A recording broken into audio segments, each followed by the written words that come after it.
about what sanctions or tariffs you might impose on Russia and when that might be? We're looking at a lot of things. We have big meetings coming up, as you know, in Saudi Arabia. That's going to include Russia. It'll be Ukraine. We'll see if we can get something done. I'd like to get something done. A lot of people died this week, as you know, in Ukraine.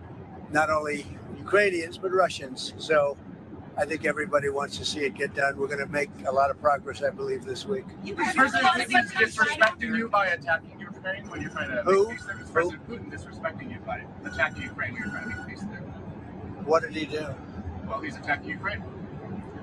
Is he disrespecting me? Yeah. Who are you with? I'm Michael Burnbaum from Washington Post. You've lost a lot of credibility. Go ahead. What else?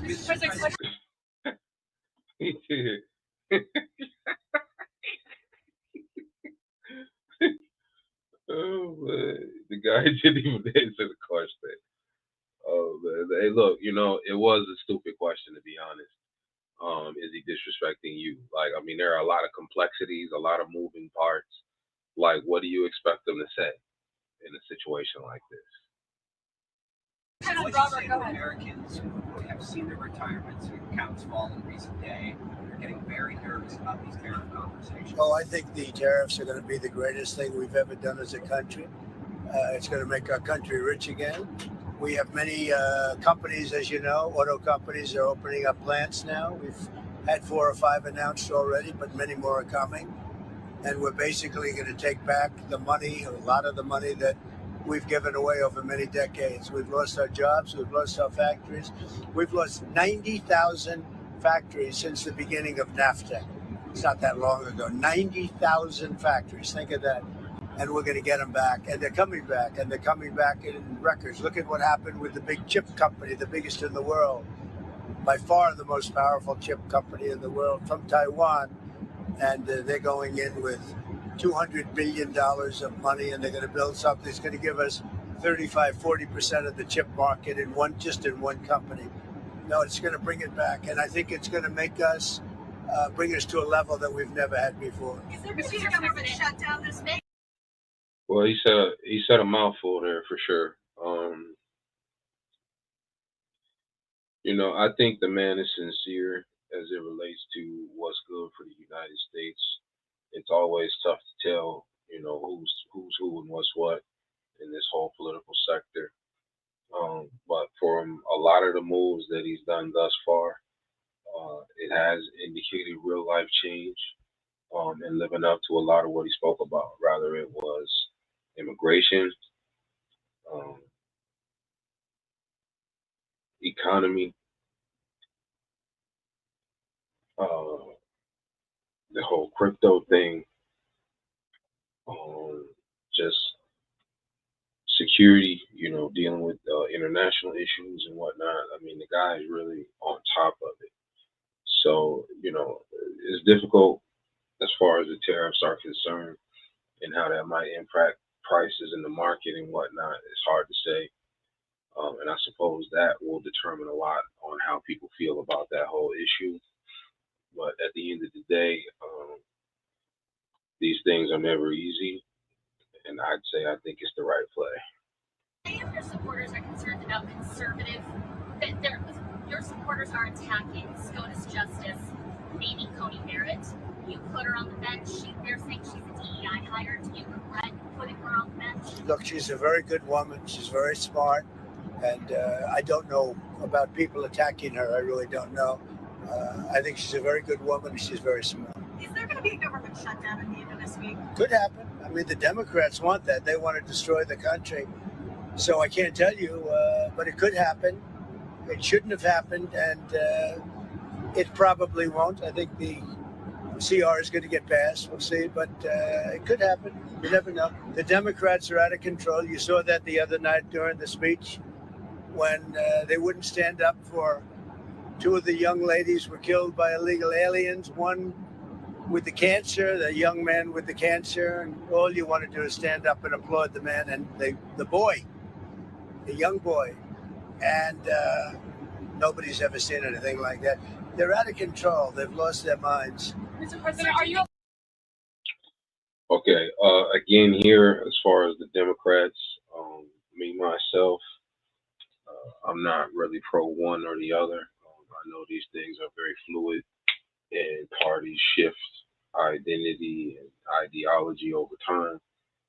So I tend to look more at that in who's lining up with what they're saying, as well as what their actions lining up with what they're saying.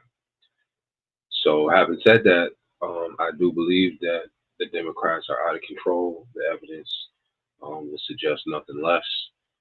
And hopefully they can get themselves together. I'm not sure how that whole thing is going to shape up. Truthfully, both parties need to take a look at themselves in the mirror, but most certainly the Democrats do at this point. Alarmed by escalatory rhetoric from the Chinese response to your tariffs, and are you planning to meet with Xi Jinping about trade anytime soon? No, they took that rhetoric back, as you know. They were very tough, and I said, "Whoa, what's that all about?" And that rhetoric was taken back. You know that, right? My question to you is: I mean, but if you know that, why would you ask that question? Yeah, at some point I will. I have a very good relationship with President Xi, very good, and at some point I'll be meeting with him. Sir, do you think there's Yeah, yeah. Hey, you know what? People might think he goes a little hard on the press, but to be honest, they can stand to use some correction at this particular point in time. Going to be a deal on TikTok soon? There could be. We're dealing with 4 different groups, and a lot of people want it, and it's up to me. So there could be. who are you leaning towards? All 4 are good. Mr. President, you have said there's no feud between your cabinet members and Elon Musk. You Yeah. even had dinner with him last night, Secretary Rubio. However, tensions are high between your cabinet and Mr. Musk. How are you going to simmer down tensions? Does Mr. Musk need to back off? Well, I don't think the tensions are high. Look, Elon's a very special person, and these cabinet people are special people. These are very successful people, or they wouldn't have gotten, they've attained the highest heights of government. And I think they have a fantastic relationship to Elon. And Doge has been incredible. Hundreds of billions of dollars of waste and fraud and abuse has been already found. And that doesn't mean they don't have a little bit of an argument here and there about something, or maybe personnel arguments. There's not too many contract arguments. Contracts have been found. This is much more than just personnel. And we found hundreds of billions of dollars of fraudulent contracts, or very wasteful. But I think fraud. I think it's fraud. There was just another plane crash. And I think really the cabinet, for the most part, I think they get along really well with Elon. There was just another plane crash. That seems to be a very nice way of saying, look, lady, people disagree, but at the end of the day, we're all one track minded on this mission, whatever it is that may be. So at the end of the day, Secretary Duffy's big concern is his department is being gutted. He's been, dealing with these crashes ever since he was sworn in. Does he have a legitimate concern? Well, that has nothing to do with the department. That was a small plane, and that would have happened whether you had a big department or a small department, as you understand. It's just they have space like this. They have times when things happen a little bit more often than normal, and then it goes back and you go many years without having a problem. I'll tell you, I think the Southwest pilot did a fantastic job last week when he lifted that plane off the air, because if he put the brakes on, that wouldn't have been good. And I think the license should be maybe revoked for the plane that got in the way from the pilot, revoked for. Yes, yeah, he's very crafty in his response right here. He's pro-business, and doesn't want to really disrupt that or its image. And at the same time, let's hold someone accountable in all this, just to satisfy what the public thinks this should all look like. For the plane that got in its way, but the way he immediately stepped in the gas and lifted up, as opposed to, thinking for about 3 seconds when it would have been too late. The Southwest pilot or pilots they did a great job. Russia, China, and Iran are doing military exercises together. Does that concern you? No, not at all. Not at all. Why not? Because we're stronger than all of them. We have more power than all of them. I rebuilt the military. Unfortunately, Biden did nothing with it, but I rebuilt the military. But we don't want to even talk about that. I think if you look at what's happening, and if you see what we've done, and if you see where we've come, and let's see what happens with the whole Russia-Ukraine thing. I think you're going to. I think he's overplaying his hand on this. He's just overselling it. We're stronger than all of them. Yeah, I'm not sure about that. That's a large statement.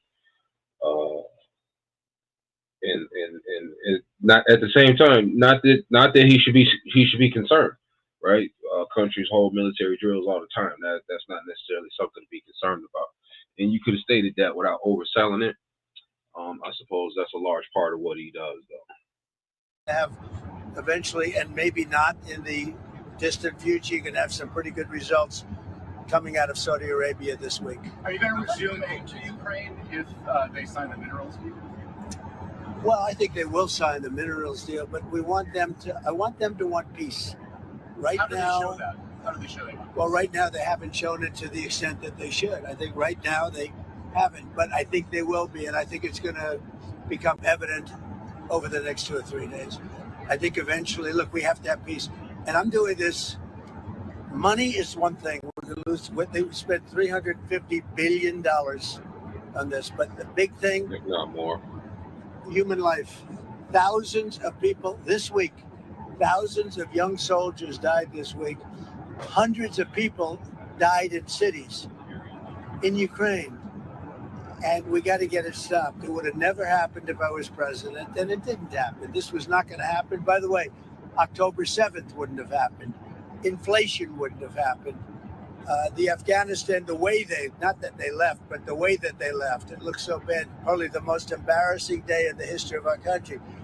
That wouldn't have happened. A lot of things wouldn't have happened, but it is what it is. I think we're going to have a good time. I think we're going to have a good result in Saudi Arabia, meaning they're hosting the various talks. And we have a lot of good people going out there. And I think Ukraine's going to do well. And I think Russia's going to do well. I think some very big things could happen this week. I hope so.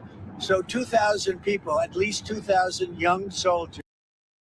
Okay. Out of all the places they could have gone in the world, Saudi Arabia seems to be an interesting selection. And I suppose that's something to take note of. The fact that they're players on this stage to some extent, and not just,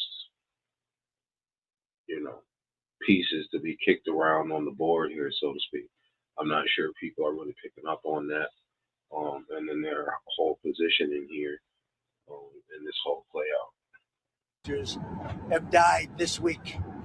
And this is almost on a constant basis, a couple of thousand soldiers a week. It's a killing field, and we got to stop it. And if I can stop it, I'll be very happy. Would you consider lifting the intel pause on Ukraine? What does Ukraine have? Well, we just about have. I mean, we really just about have. And we want to do anything we can to get Ukraine to be serious about getting something done. I say they don't have the cards. Nobody really has the cards. Russia doesn't have the cards. They don't have. What you have to do is you have to make a deal. And you have to stop the killing. It's a senseless war. And we're going to get it stopped. You hesitate with Maria. Okay. Yeah, I tend to agree with that. It's definitely a senseless war. Could have been avoidable. The fact is, though, I suppose this is what former President Dwight D. Eisenhower spoke about, and that's the military-industrial complex being fully out of control and massive amounts of money being made on war. Plain and simple. So anyway, there that is, folks.